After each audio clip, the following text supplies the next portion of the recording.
Welcome to Faith in 5, a weekly video devotional designed to discuss practical spiritual concepts in 5 minutes or less.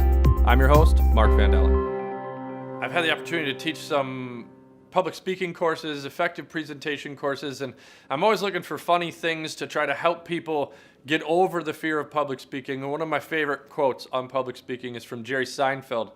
He says that most people would rather be in the casket than doing the eulogy.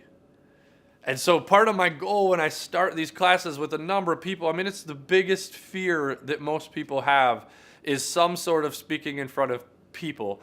And so my goal is to just try to get them as comfortable with it as fast as possible. And I don't know why it is. Some of it is we aren't good at it or we don't have practice. But I think sometimes we battle the relationship between I don't want to be like front and center. I don't want to act like I'm all that.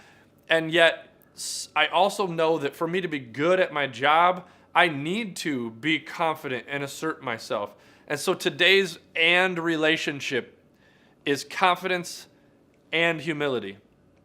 And they don't have to be one or the other. Sometimes when we think about confidence, we think people are arrogant, they might be prideful and boastful, but confidence in and of itself is none of those things.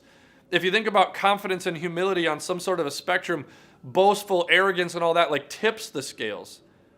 Confidence is actually a really desired trait. If you can have confidence, then you can change the world. You can impact people. You can speak clearly and confidently about a message, and people want to follow that. And yet, if you tip the scales on the other side of confidence, it's typically because you have a lack of humility. But humility all by itself, a lot of times people think it's meekness or weakness, even worse. That's further down the scale on the humility side. And if we can find a way, instead of having to choose that I either need to be this ultimate confident person or I need to be the ultimate humility person, how do I do both together? And I think that the Bible gives us a really good picture of what that looks like. See, in 2 Timothy 1:7, it says that God has not created us with a spirit of fear, but rather, He's created us with power, love, and self-control. And to me, confidence is power, and self-control is humility. I think that those two things come together, and that this love for other people gives us that balance. Love in this instance is the and. We don't have to choose power, and we don't have to choose self-control. But with power, love, and self-control, we can be both confident and humble.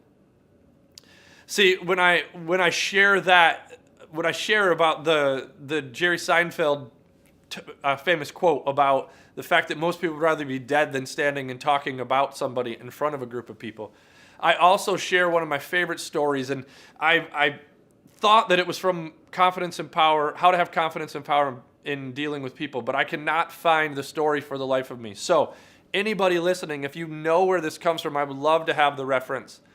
But I read one time a story of Abraham Lincoln and his whole life. His biography, it's commonly known that he was a rather mild person and that he didn't carry himself with confidence.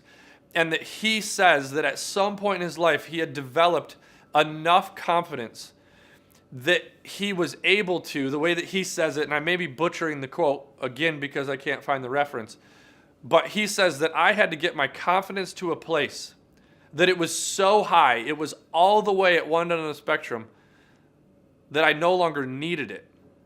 And that gave me the ability to be humble. It's essentially, Abe Lincoln is telling us that confidence is actually a prerequisite to humility, true humility. And if we can reference the Bible that God created us, a lot of times when I do life coaching with people, I share this verse, 2 Timothy 1:7. It's a great memory verse. Because when you're facing something that you don't feel great about, you're not confident in, it's kind of how I help people reflect on this verse to get their mojo back. God has not created you with a spirit of fear, but instead He's created you with power, greatness, love, and self-control, this ability to control all of these things well. And so as you think about your faith life and how you can live this out, both confidence and humility, consider on the confidence side, make sure you reflect on this verse, even consider committing it to memory. God has not created you with the spirit of fear, but of power and self-control and love. Reflect on that. Consider the things that God has given you, the skills you have, and the great opportunities you have to be assertive and confident. But then also, for the other side of the puzzle, find somebody that you follow. In fact, find somebody that's better than you. Because following somebody keeps us humble. It leads to humility, and it gives us a chance to learn and realize that that love piece keeps us humble. But it also causes us to pursue new knowledge and getting better at the things that we do. So this week, as you consider your faith and your relationship with God, look for ways that you can be both confident and humble.